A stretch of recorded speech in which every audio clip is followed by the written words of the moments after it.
शीतल शर्मा इस बुलेटिन की शुरुआत कुछ अहम खबरों से करते हैं।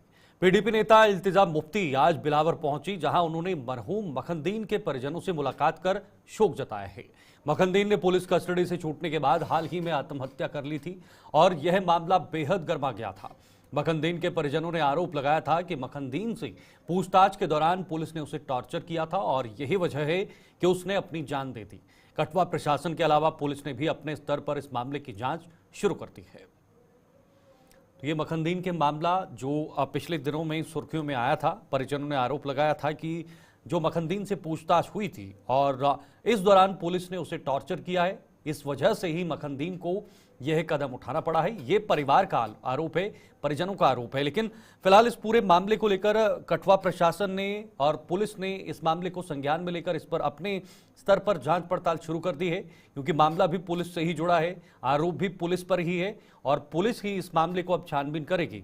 फिलहाल आप जो तस्वीरों में देख रहे हैं, ये इल्तिजा मुफ्ती हैं, महबूबा मुफ्ती की बेटी, जो अभी अभी विधानसभा चुनाव के दौरान में सुर्खियों में आई थी और अब ये सक्रिय रूप से राजनीति में ये कठुआ पहुंची है, बिलावर पहुंची है और अपनी शोक संवेदना उनके साथ जो है वो साझा किया है। रंजीव मेहता हमारे साथ, हमारे सहयोगी जुड़े हुए हैं। रंजीव, आज इल्तिजा मुफ्ती वहां पर पहुंची हैं और क्या बातचीत हुई, किस तरह से उन्होंने उनके साथ जो शोक संवेदना है वो प्रकट की है?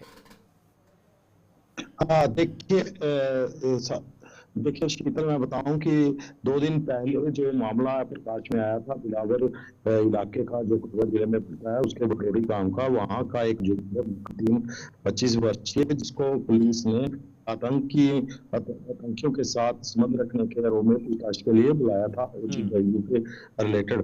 तो उसके बाद जैसे ही उसको घर भेज दिया गया, क्योंकि पुलिस का कहना है कि हमने 24 घंटे के अंदर ही उसको घर भेज दिया था। क्या हुआ क्या नहीं, उसके बाद उसने सुसाइड की और एक वीडियो भी वायरल हुआ उसका, जिसमें जब वो सुसाइड करने से पहले उसने वीडियो बनाया कि पुलिस ने वो उसको ताड़ित किया है और जो उसको मालूम नहीं है वह सब पुलिस के डर से उसने बताया, वह सब झूठ है, इसलिए मैं अपनी जान दे रहा हूं क्योंकि मैं एक बड़े मामले में फंस जाऊंगा अगर मैं पुलिस को बताऊंगा। तो इस मामले के बाद, ये वीडियो वायरल होने के बाद ही और उसकी मौत के बाद बिलावर में के इलाके की बात करूं तो लगातार वहां पर टेंस का माहौल हो गया था। 2 दिन पहले इंटरनेट को भी 19 घंटे के लिए वहां पर बंद रखना पड़ा और उसके बाद से ही जम्मू कश्मीर ड्यूटी में के अंदर सियासत जो है वो गर्मा गई और विभिन्न राजनीतिक दलों के जो नेता हैं उनके बयान आने लगे। पुलिस पर गंभीर आरोप लगे हैं कि पठाना से ही के बाद पुलिस पठाना के बाद ही उसने सुसाइड किया है। लेकिन रंजीव, क्या इस पूरे मामले पर सियासत करना जायज है? क्योंकि जब एंटी सोशल एक्टिविटीज या एंटी नेशनल एक्टिविटीज होती हैं, उस पर अगर पुलिस पूछताछ के लिए बुलाती है या इस तरह का कोई मामला होता है तो इन्वेस्टिगेशन या जांच का विषय बनता है, पूछताछ का विषय बनता है। लेकिन मखनदीन जब बाहर आए तो उन्होंने क्या बातें अपने परिवार के साथ कही थी? बाहर आने के बाद क्या परिवार ने ऐसे कुछ बताया है? परिवार की बात करूं तो जितने भी नेता उनसे मिलने जा रहे हैं, क्योंकि इन दिनों उनका परिवार उसके ननिहाल जो बिलावर के रास्ते में जगह है गुड़ा कल्याण, वहां पर ठहरा हुआ है। कल भी कैबिनेट मंत्री जावेद राणा भी गए थे उनके परिवार से मिलने। आज इल्तिजा मुफ्ती सुबह 9:30 बजे जो नगर मंत्री वहां पर वो छुपते छिपाते जो है वो वहां पर पहुंच गए हैं और 9:30 बजे 1 घंटे तक उनके परिवार के साथ रही और उनके साथ संवेदना अपनी व्यक्त करते हुए इस मामले की जांच के ऊपर भी सवाल उठाए और कहा कि इस तरह अगर पुलिस की प्रताड़ना के बाद खुदकुशी का मामला बनता है तो वह पुलिस द्वारा ही उकसाने के बाद उसने खुदकुशी की है। तो ये सारे मामले को लेकर जांच जो है, एक तरफ DIG स्तर के जो अधिकारी, पुलिस अधिकारी हैं, तो वो जांच में जुटे हैं और उसके साथ ही जिला मजिस्ट्रेट कठुआ के जो है डॉक्टर राकेश मिनाज, उन्होंने भी उसी दिन एक निकाल कर कहा था कि जो लोहाई मलार इलाका है वहाँ के जो तहसीलदार हैं वो उनके जो है निगरानी एक कमेटी की तश्कील दी, जो जांच करेगी और अपनी रिपोर्ट 1 सप्ताह के अंदर अंदर जो रिपोर्ट है वो सबमिट करेगी। लेकिन वहीं पुलिस ने भी डिपार्टमेंटल तौर पर जो DIG स्तर के अधिकारी हैं वह भी अपनी जांच, उन्होंने भी जांच का आदेश दे दिया है और जांच की जा रही है क्या मामला बनता है। लेकिन इस सारे मामले के बाद से ही जो सियासत जो है अभी गरमाई हुई है, विपक्षी नेता जितने भी है वो सारे वहां पर इसके लिए रोक लगा रहे हैं और एक निष्पक्ष जुडिशरी जांच की मांग जो है वो न्यायिक जांच की मांग कर रहे हैं। ठीक है, लेकिन सारा मामला जो है इसमें पुलिस किस तरह की भूमिका निभा रही है? क्या पुलिस का कोई आधिकारिक बयान आया है इस पूरे मामले में अभी तक? अब पुलिस का बयान ये है कि जो महबूबा मुफ्ती ने उस दिन जो ट्वीट किया था जिसमें कहा था कि बिलावर में क्रैकडाउन हो गया है, बिलावर पूरी तरह से बिलावर के लोगों को बाहर नहीं निकलने दिया जा रहा, जितने भी बिलावर इलाके के रास्ते हैं वो सारे बंद हैं। इंटरनेट जरूर थोड़ी देर के लिए बंद किया गया था, लेकिन क्योंकि मामला की गंभीरता को देखे प्रशासन को कदम उठाने पड़ते हैं, लेकिन ऐसी कोई वहां पे बात नहीं थी। बिलावर में रोजमर्रा की जिंदगी जो है मामूल के मुताबिक चल रही है, अभी भी उस दिन भी चल रही थी। लगातार स्कूल, कॉलेज, दुकानें, दफ्तर सब खुले थे, लेकिन वहां पर जो परिजन थे उनके साथ जो लोग आए थे उन्होंने जरूर थोड़ी देर के लिए बिलावर के अस्पताल में जरूर वहां पर अपना इजाज जताया था, लेकिन जो प्रशासनिक अधिकारी और पुलिस अधिकारियों ने उनको आश्वासन दिया था। ठीक है, बहुत बहुत शुक्रिया आपका रंजीव, ये जानकारी साझा करने के लिए। इस बीच अब पुलिस का एक अहम रोल बन रहा है, पुलिस की भूमिका बन रही है। अब पुलिस इसको कैसे निभाएगी, इस पूरे मामले की दिशा कहां जाएगी, इस पर जांच कैसे होगी, ये बड़ा सवाल है, इसके लिए इंतजार करना होगा। इधर डोडा टाउन में आज सुबह 9 बजे सभी बाजारों में भारी मात्रा में पुलिस बल के पहुंचने से लोग सख्ते में आ गए। पुलिस ने देखते ही देखते चारों ओर घेराबंदी कर ली और जगह जगह कंटीली तारें भी बिछा दी, जो आमतौर पर पुलिस द्वारा कर्फ्यू या फिर अन्य आपात हालात में बिछाई जाती हैं। लोगों को भी बिना मतलब घरों से बाहर न निकलने का आदेश जारी कर दिया गया। दरअसल यह पूरा ऑपरेशन एक मॉक ड्रिल था, जिसके जरिए आतंकी हमलों या फिर अन्य आपराधिक गतिविधियों की सूरत में उठाए जाने वाले कदमों की तैयारियों की पुलिस ने समीक्षा की। यह मॉक ड्रिल सुबह 9 से 10:30 बजे तक की गई, जिसमें स्थानीय लोगों ने भी पुलिस को पूरा योगदान दिया है। तो जो तस्वीरें इस वक्त आप देख रहे हैं, ये डोडा की तस्वीरें हैं और डोडा के शहर में सुबह अचानक, जैसे मैंने पहले ही आपको कहा कि अचानक पुलिस पहुंची, पुलिस का बल पहुंचा और लोगों को अपने अपने घरों की तरफ जाने को कहा। वहां पर कंटीली तारें एकदम से बिछा दी। लोग उस समय एक समय पर जरूर सोचने पर मजबूर हुए कि आखिर ये अचानक से डोडा के अंदर क्या हुआ है, लेकिन जब पता लगा कि एक मॉक ड्रिल हो रहा है तो लोगों ने एक कॉर्पोरेट जो है वो पुलिस के साथ बनाया, एक समन्वय बनाया और कहा कि बिल्कुल ये ऐसे होना चाहिए, इस तरह के मॉक ड्रिल्स होने चाहिए, जिसका सहयोग आम लोगों ने भी पूरी तरीके से किया है। दिन का जो बड़ा मकसद था, हमें अपने पुलिस नफरी को अलर्ट करना, अपने पुलिस नफरी को ओवरऑल करना, उनको रेडी करना, उनको किसी भी डोडा टाउन में किसी तरह का कोई आपदा, कोई प्रॉब्लम, कोई इशू, लैंड ऑर्डर या सिक्योरिटी इशू हो जाता है, उसके लिए तैयार रखना कि किस तरह से वो टाइमली जो है वो रिस्पॉन्ड कर सके, कम से कम टाइम में उस जगह पे, उस लोकेशन पे पहुंच सके और किसी तरह का कोलेटरल डैमेज ना होने दे। हमारे साथ पब्लिक ने 100% कोऑपरेट किया। हमें किसी जगह से किसी तरह का कोई कैओस, किसी तरह की ऐसी वैसी कोई सिचुएशन हौश पौश में नहीं नजर आई। मैं लगभग पूरे टाउन में घूमा, सारे अपने नाकाज मैंने देखे, मेरे सारे ऑफिसर्स, मेरे डीएसपी हेडक्वार्टर साहब मेरे साथ हैं, मेरे एसएचओ मेरे साथ है। हम सभी जोन्स में गए। हमने डोडा टाउन को 3 जोन में डिवाइड किया था, मुख्तलिफ सेक्टर्स में। बड़े ऑफिसर हमारे जियो 4-5 लगे थे, हमारे एनजीओ 20 एक लगे थे डोडा टाउन में। काफी हमारी पुलिस की नफरी, हमारे साथ सीआरपीएफ थी, हमारे साथ एसएसबी थी।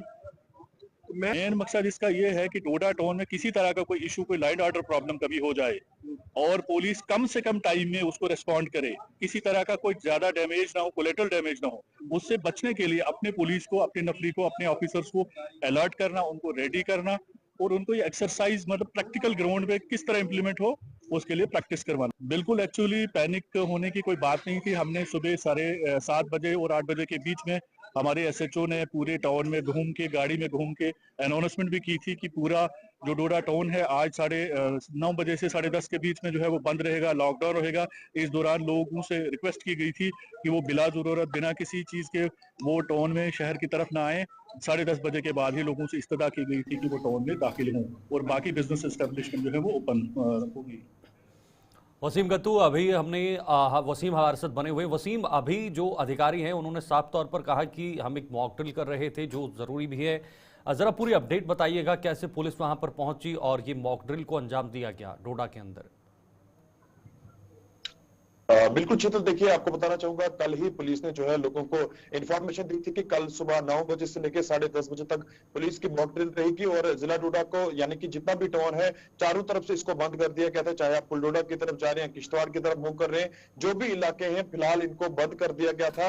और शहर के अंदर सिक्योरिटी को काफी ज्यादा बढ़ाया गया था, जिसमें जम्मू कश्मीर पुलिस के साथ साथ एसएसबी और सीआरपीएफ भी मौजूद थी, सीआरपीएफ के जवान भी वहां पे मौजूद थे और लोगों ने काफी अच्छा कोऑपरेट किया। और पुलिस के सीनियर ऑफिसर्स अलग अलग लोकेशंस पे जा रहे थे, नाकाज को चेक कर रहे थे, नफरीज को चेक कर रहे थे और लोगों ने भी काफी अच्छा कोऑपरेट किया, क्योंकि काफी टाइम के बाद इस तरह की जब मॉक ड्रिल शहर के अंदर होती है तो जरूर लोग अफरा तफरी में चले जाते हैं। मॉक ड्रिल का जो मेन मकसद है, जहां तक पुलिस ने हमें जानकारी दी, उनका ये मानना है कि कभी लाइन ऑर्डर सिचुएशन शहर के अंदर खराब होती है तो पुलिस उस चीज को सुधारेगी, कैसे कैसे उसको कुछ ही मिनट के बाद जो है पुलिस अपना जो है पूरा एरिया कॉर्डन करेगी। और दूसरी तरफ सब जानते हैं कि जहां पे आतंकी हमले पिछले कुछ टाइम में यहाँ पे देखने को मिले, इसके बाद हमने देखा कि सिक्योरिटी फोर्स एजेंसी जितनी भी है वो काफी ज्यादा अलर्ट देखने को मिलती है। और आज भी हमने देखा कि सिक्योरिटी काफी ज्यादा शहर के अंदर बढ़ा दी गई। उसी को लेकर ये मॉक ड्रिल थी। अगर शहर के अंदर कोई आतंकी घुसता है तो उसको पकड़ने के लिए पुलिस क्या करेगी, किस तरह का काम करेगी और पुलिस कितनी ज्यादा अलर्ट है, नाकाज कितना ज्यादा अलर्ट है, ये सुपरविजन एसएसपी डोडा कर रहे थे, एडमिनिस्ट्रेशन के लोग कर रहे थे।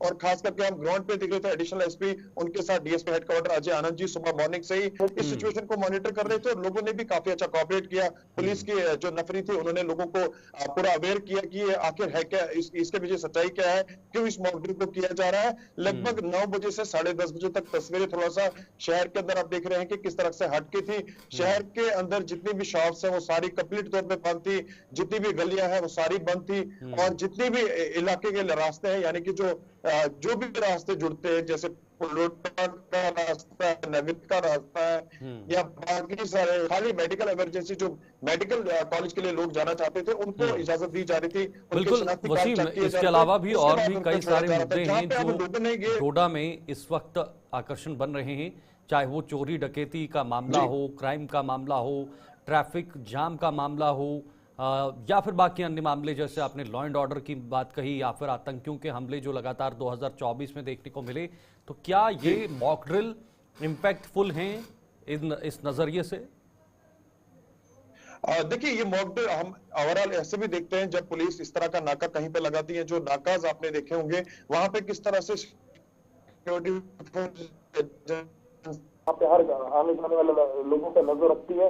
आज भी हमने देखा कि नफरी काफी ज्यादा बढ़ा दी गई थी शहर के अंदर और इससे जो है जो चोरी चकारी करने वाले लोग हैं उनको भी इस चीज से वो भी डरते हैं कि आखिर पुलिस जो है वो किस तरह से शहर के अंदर काम करती है।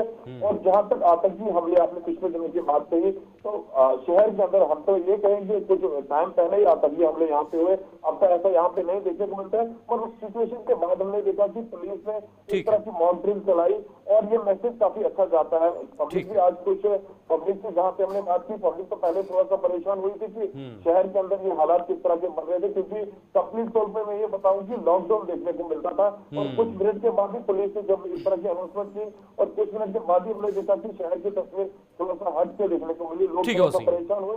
मगर पुलिस ने जब ऑफिशियल कंफर्मेशन हमें दी तो उसके बाद थोड़ा सा लोग भी खुश हुए और पुलिस का अप्रिशिएट किया कि इस तरह का काम जिला डोडा के अंदर पुलिस करते हुए नजर आ रही है। ठीक है, बहुत बहुत शुक्रिया वसीम जुड़ने के लिए और ये तमाम जानकारी हमारे दर्शकों तक पहुंचाने के लिए। बहुत महत्वपूर्ण है पुलिस के इस तरह से मॉक ड्रिल करना, और जिसका उद्देश्य खासतौर पर हमारे सहयोगी ने भी कहा, चाहे वो आतंकवाद का मामला हो, क्राइम का, लॉ एंड ऑर्डर हो, चोरी चकारी जो इस वक्त बढ़ रही है, इन तमाम चीज़ों के आधार पर भी देखा जा सकता है। इधर जम्मू कठवा हाईवे पर अब यातायात नियमों का उल्लंघन करने वालों पर नकेल कसनी शुरू हो गई है। सड़क हादसों का कारण बन रहे वाहन चालकों पर ट्रैफिक पुलिस शिकंजा कस रही है। इस अभियान में निजी वाहनों के अलावा उन कमर्शियल वाहनों की भी जांच की जा रही है और नियमों के उल्लंघन में गाड़ियां जब्त की जा रही हैं। हाईवे पर हादसों का सबसे बड़ा कारण डंपरों को माना जाता है, जो अक्सर नियमों को ताक पर रखकर फर्राटे भरते रहते हैं। ट्रैफिक पुलिस ने हाईवे पर कई जगहों पर नाके लगा लिए हैं और वाहन चालकों को भी हद में रहने की एडवाइजरी जारी की गई है। तो हादसों का कारण जो वाहन बन रहे हैं या जिस वजह से हादसे होते हैं, उन पर नकेल कैसे कसनी है, उस पर जो है वो कहीं ना कहीं अब नकेल कसना शुरू कर दिया है। ये कठवा का पूरा मामला यातायात को लेकर या फिर उनके जो नियम हैं उनका उल्लंघन करने वाले वाहनों पर कैसे नकेल कसी जाए, इसको लेकर ट्रैफिक पुलिस काम कर रही है। रंजीव मेहता वापस से हमारे साथ कठवा से संवाददाता हमारे जुड़े हुए हैं। रंजीव, ट्रैफिक की एक बहुत बड़ी समस्या है, जाम की एक बहुत बड़ी समस्या है और इसके चलते चलते तेज रफ्तार हो, ओवरलोडिंग हो, जिसके चलते बड़े हादसे भी होते हैं, खासतौर पर नेशनल हाईवे पर। हालांकि ट्रैफिक पुलिस ने जरूर ये बीड़ा उठाया है, लेकिन रेगुलर एक कंसिस्टेंसी जिसको कहा जाता है वो ग्राउंड पर नजर नहीं आती। बिल्कुल शीतल, आपने सही कहा कि ग्राउंड पर की बात करूं तो ट्रैफिक पुलिस के दावे तो बड़े बड़े हैं। पिछले दिनों जो ट्रैफिक पुलिस के जो एसएसपी रूरल हैं जम्मू, उनके साथ जब मेरी बात हुई थी गुलस्तान न्यूज पर, उसको प्रमुखता से चलाया गया था, तो उसमें उन्होंने साफ तौर पर कहा था कि ट्रैफिक नियमों का उल्लंघन करने के खिलाफ जीरो टॉलरेंस की नीति से काम किया जा रहा है और उसका असर अब सड़क पर भी दिखना शुरू हो गया है। हालांकि जम्मू पठानकोट नेशनल हाईवे पर भी एक्सप्रेस वे और 6 लेनी का काम भी बड़ा जोरों से है, जिसके चलते ट्रैफिक में काफी बाधाएं हैं। कई जगह पर जाम की स्थिति लगे बनी रहती है और पिछले दिनों भी करनाल नाले का पुल की बात करूं तो एक ही पुल से ट्रैफिक गुजर रहा था, लेकिन अब उसको खोल दिया गया है। लेकिन उसके बावजूद भी धूल और मिट्टी से भरे डंपर जो लगातार सड़कों पर फटाके भर रहे हैं और नियमों कानूनों की धज्जियां उड़ा रहे थे, उसके खिलाफ भी मुहिम छेड़ दी गई है ट्रैफिक विभाग की तरफ से और लगातार चलानी का सिलसिला जो है वो बढ़ा दिया गया है। रोजाना ट्रैफिक पुलिस कर्मी जो डीटीआई कठुआ कभी मिनास है, जब उनसे बात की तो उन्होंने कहा कि सैकड़ों चालान पिछले 10-12 दिन में हमने कर दिए हैं। इन कमर्शियल व्हीकलों चाहे कोई हो, किसी को बख्शा नहीं जा रहा और जो लोग बिना दिखे चलते हैं उनके ऊपर भी कार्रवाई जो है वो जारी है। लेकिन रंजीव, तो लगातार जैसे जैसे हम आगे बढ़ते जा रहे हैं और पिछले कुछ दिनों में हमने एक बहुत अच्छी खबर भी लोगों को बताई थी कि कैसे नेशनल हाईवे को डिजिटलाइज किया जाएगा, लेकिन अगर ये चीजें आगे बढ़ेंगी, हम आधुनिक रूप से जितना सशक्त होंगे उतना ट्रैफिक को भी अपना रोल निभाना जो है उसको कहीं ना कहीं बूस्ट करना चाहिए, करना पड़ेगा, ताकि जो हादसे हैं वो ना हो, जो नियमों का उल्लंघन करते हैं, जो हेलमेट ना पहनते हैं, जो बेल्ट का इस्तेमाल नहीं करते हैं और लोडिंग करते हैं या फिर डंपर कभी रॉन्ग साइड चले जाते हैं, ये तमाम चीज़ें हैं। तो क्या इसके लिए बहुत ज़्यादा सक्रिय होने की ज़रूरत है ट्रैफिक पुलिस को? हाँ बिल्कुल, एसएसपी ने गिरधारी लाल शर्मा ने हमें जब बताया था कि इसको लेकर जब हमने उनसे सवाल किए थे कि आधुनिकता का दौर है, एडवांस टेक्नोलॉजी नेशनल हाईवे की तरफ से जो है वो अपनाई जा रही है, उसको लेकर ट्रैफिक विभाग जो हमारा है वो कितना सजग और कितना सक्रिय है। उन्होंने कहा कि इसके लिए कंट्रोल रूम जम्मू में है और ऑनलाइन चलानिंग का जो प्रक्रिया है वो लगातार चल रही है और वहां पर जो दोपहिया वाहन चालक हैं, युवा हैं, उनके ऊपर भी केल कसी है। इसके लिए जागरूकता अभियान भी ट्रैफिक पुलिस द्वारा जगह जगह पर किए जाते हैं, चाहे स्कूल कॉलेज हो, जहाँ समाज सेवी लोग हों और आम जनता के बीच भी और ड्राइवरों को भी इसके लिए जागरूक किया जा रहा है कि ट्रैफिक के नियमों की उल्लंघना को बर्दाश्त नहीं किया जाएगा और उसके लिए कागजात, जरूरी कागजात, क्योंकि हमने देखा कि जो कंस्ट्रक्शन में लगी कंपनियां हैं इनके ज्यादातर डंपरों के नंबर प्लेट्स गायब रहते हैं, पीछे से खुले रहते हैं, ऊपर से इनको नहीं जाती, जिसकी परेशानी लोगों को आती है, खासकर जब एक डंपर बजरी से जहाँ पत्थरों से जा रहा है तो उसके पीछे चलने वाली गाड़ी को काफी मुश्किल आती है। कई बार लोगों के शीशे टूटते हुए हमने देखे हैं और लोग काफी परेशान हैं, लेकिन किसको इसकी शिकायत करनी है लोगों को अभी तक ये नहीं पता। लेकिन इसके लिए ट्रैफिक विभाग ने भी एक कंट्रोल रूम स्थापित कर दिया है। उन्होंने कहा कि लगातार अगर वहां पे फोन किया जाए या वहां पे हमें कॉन्टेक्ट किया जाए जो उस इलाके की ट्रैफिक पुलिस के लेना जरूर कार्रवाई करेंगे और अभिभावकों को से भी उन्होंने आग्रह किया था कि अपने माइनर्स जो जितने बच्चे हैं जिनके पास लाइसेंस नहीं है उनको दोपहिया वाहन या गाड़ी वगैरह ना दें और जो जिनके पास लाइसेंस है वह हेलमेट और पूरे सीट बेल्ट के साथ गाड़ी को चलाएं और रॉन्ग पार्किंग उनके जो वहाँ पे है वहाँ पर रॉन्ग पार्किंग को लेकर। रंजीव, इसके अलावा क्या ट्रैफिक पुलिस की जिम्मेदारी इस क्षेत्र में भी बढ़ जाती है, चूंकि कठवा जो है वो बॉर्डर इलाका आता है, पंजाब से एक तरफ से सटा हुआ बॉर्डर है और इधर सांबा से सटा हुआ बॉर्डर है, सांबा से जो है वो पाकिस्तान के से सटा हुआ बॉर्डर है, ये तमाम चीज़ें हैं। लेकिन जिस प्रकार से ये कठवा का इलाका है, एक प्रेशर है वाहनों का, व्हीकल्स का एक तरफ से, क्योंकि वहाँ से दूसरी स्टेट आती है, पंजाब का बॉर्डर लगता है, तो ऐसे में दोहरी चुनौती है ट्रैफिक के लिए। तो क्या इसके लेकर लगातार कदम उठाए जा रहे हैं? बिल्कुल शीतल, ट्रैफिक को लेकर काफी चुनौतियां हैं। एक तरफ पंजाब का बॉर्डर है, वहां से बाहरी राज्यों से जम्मू कश्मीर यूटी में प्रवेश करने के लिए जो नेशनल हाईवे है लखनपुर के रास्ते, वो जम्मू को सीधा जाता है। सारा ट्रैफिक का दारोमदार उसी पर है। बिल्कुल बिल्कुल लेकिन बॉर्डर के रास्ते से की बात करूं तो जो इंटरनेशनल बॉर्डर कठुआ जिले में लगता है, हीरानगर सेक्टर का इलाका है, जहाँ चाहे सांबा सेक्टर का इलाका है, वहां पर भी जो डंपर और जो गाड़ियां, कमर्शियल गाड़ियां, क्योंकि आजकल मिट्टी और जितना भी खनन का खनिज जो है उसको ढोने का काम बड़ी तेजी से चल रहा है। ठीक हर है। जगह से, चाहे कंडी का इलाका हो चाहे कहीं भी हो, तो लगातार कमर्शियल वाहन जो है जो बिना ढके चलते हैं, तो उनको नकेल कसने ठीक है के लिए रंजन, ट्रैफिक बिल्कुल नकेल कसने की जरूरत है, चाहे वो कॉमर्शियल हैं या फिर पर्सनल व्हीकल्स हैं, वो भी कभी कभार ट्रैफिक नियमों का उल्लंघन करते हैं। आगे बढ़ेंगे। सांबा जिले के कई थानों में नई टीमें तैनात की गई हैं। जिले के 3 थानों सांबा, घगवाल और विजयपुर के एसएचओ भी बदल दिए गए हैं। जिले के पुलिस प्रमुख के आदेश पर यह प्रक्रिया पूरी की गई है। 3 थानों के एसएचओ के अलावा कुछ अन्य रैंक के पुलिसकर्मी भी इधर उधर किए गए हैं। अपराध पर अंकुश पाने के लिए नई टीम कितनी कारगर साबित होगी, यह आने वाला वक्त ही बताएगा। और आम लोग भी पुलिस के इस प्रयोग से अपराधियों पर नकेल कसने की आस लगाए बैठे हैं। तो पुलिस में और पुलिस की कार्यप्रणाली पे अक्सर कभी न कभी सवाल खड़े होते हैं, लेकिन उसको बदलने के लिए अक्सर पुलिस के पास एक बहुत बड़ा जो रास्ता होता है वो ट्रांसफर्स होता है। तो फिलहाल कुछ बड़ी बदलियां की गई हैं, जिसके लिए ऋषि जानकारी देंगे। सांबा से हमारे संवाददाता है ऋषि। ट्रांसफर्स और ट्रांसफर्स पॉलिसी पुलिस की एक बड़े बदलाव के आधार पर होती हैं कि बदलाव होगा, जो वर्तमान स्थिति है वो बदलेगी।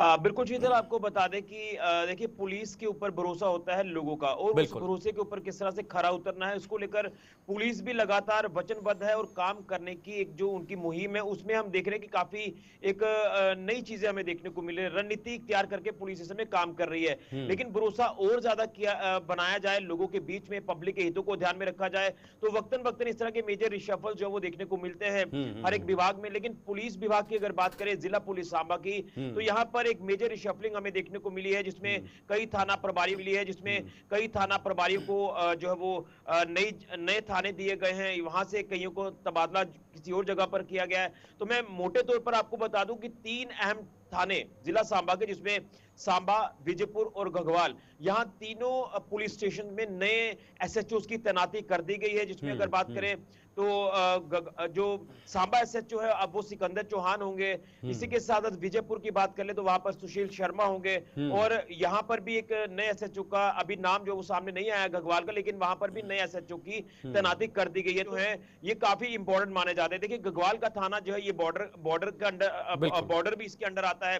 सांबा के अंडर भी कुछ बॉर्डर का हिस्सा आता है। इसी के साथ विजयपुर एक ऐसा इलाका है, विजयपुर, यहाँ पर क्राइम की गतिविधियां पिछले दिनों में काफी ज्यादा देखने को मिली है। ना सिर्फ एसएचओ बल्कि उसके अलावा जो पीएसआईज हैं, उनको भी कुछ हद तक जो वो काफी इधर उधर उनको किया गया है, कुछ अलग उनको चौकियां जो वो दी गई हैं। तो ये एक मेजर रिशफल है जो कि पुलिस महकमे में हमें देखने को मिला है। लेकिन सवाल यही है कि आखिर किस तरह से लोगों की उम्मीदों पर खरा उतरना है। लेकिन ऋषि, सवाल ये भी है, कार्यप्रणाली, चेहरों को बदला है, नाम बदले हैं, जगहें बदली हैं, लेकिन क्या कार्यप्रणाली बदलेगी, ये सबसे बड़ा सवाल है। और लोगों को भी आस इसी बात से जुड़ी हुई है। देखिए, बिल्कुल पुलिस के लिए हमेशा ही बड़े चैलेंजेस रहते हैं। मैं खासतौर पर मोटे चैलेंजेस को लेकर बात करूं तो ड्रग्स का एक बड़ा चैलेंज है पुलिस के लिए, बोआइन स्मगलिंग का एक बड़ा चैलेंज है।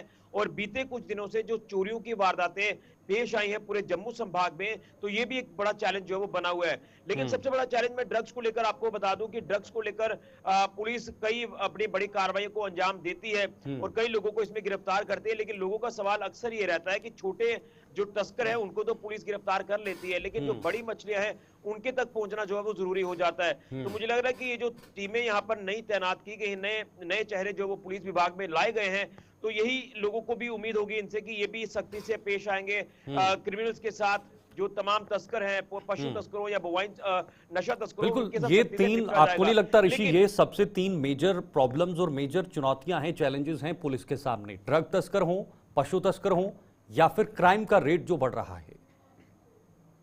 देखिए बिल्कुल, ये वाकई में ये तीनों इश्यूज जो वो काफी बर्निंग इश्यूज है और इसको लेकर पुलिस ने भी लगातार बात की है, लोगों ने भी बात की है, प्रशासन भी कई वक्तन वक्तन जब अलग अलग प्लेटफॉर्म्स पर कुछ उनको मौका मिलता है पब्लिक के साथ बात करने का, वो भी यहाँ इस बात को उजागर करते हैं। तो यहाँ पर मैं जो हायर रैंक के अधिकारी हैं पुलिस के, वो भी लगातार कोशिश कर रहे हैं कि इस चेन को तोड़ा जाए। देखिए नार्को टेररिज्म एक बड़ा चैलेंज है पुलिस के लिए भी, उस नार्को टेररिज्म को किस तरह से खत्म करना है ताकि हमारी युवा पीढ़ी बच पाए। यहाँ लोगों ने कुछ ही दिन पहले मैंने एक डिबेट की थी सांबा के कुछ लोगों के साथ, उनका ये कहना है कि ना सिर्फ जम्मू कश्मीर पुलिस को बल्कि जम्मू कश्मीर पुलिस माफ करिए जम्मू कश्मीर से नशा खत्म करने के लिए हमें पंजाब का भी सहारा लेना होगा, पंजाब पुलिस का भी सहारा लेना होगा, यहाँ बाहरी राज्यों के जो फोर्सेज है उनका भी सहारा लेना होगा ताकि जम्मू से कश्मीर से पूरी तरह से इस ड्रग्स को इरेडिकेट किया जाए। लेकिन मैं यही कहूंगा कि काफी लंबी चेन इसमें काम कर रही है, इस चेन को कैसे तोड़ना है वचनबद्ध तरीके से पुलिस काम कर रही है, रणनीति तैयार करके काम कर रही है। अब देखना यह कि ये जो मेजर रिशफल किया गया है पुलिस महकमे में, ये कितना कारगर सिद्ध होता है। बिल्कुल रिशफल तो हुआ है, लेकिन इस पर कितना असर पड़ेगा ग्राउंड पर, ये देखना बेहद ज्यादा जरूरी है। ऋषि बहुत बहुत शुक्रिया हमारे साथ जुड़ने के लिए। ऋषि हमारे साथ बने हुए थे। सांबा में बहुत सारे ट्रांसफर्स हुए हैं, लेकिन सांबा में अक्सर पशु तस्कर के मामले लगातार सामने आते हैं, नार्कोटिज्म या फिर ड्रग तस्कर जो हैं वो भी निकल कर आते हैं, उनके मामले आते हैं, वो भी एक चेन जो है वो बढ़ती हुई नजर आती है। और भी तमाम मुद्दे हैं जिन पर इस वक्त पुलिस जो है वो पूरी तरीके से नजर बनाई है और इस पर काम भी करना चाह रही है। फिलहाल जम्मू कश्मीर के इस खास बुलेटिन में इतना ही। देश दुनिया की तमाम खबरों के लिए आप देखते रहिए गुलिस्तान न्यूज। नमस्कार।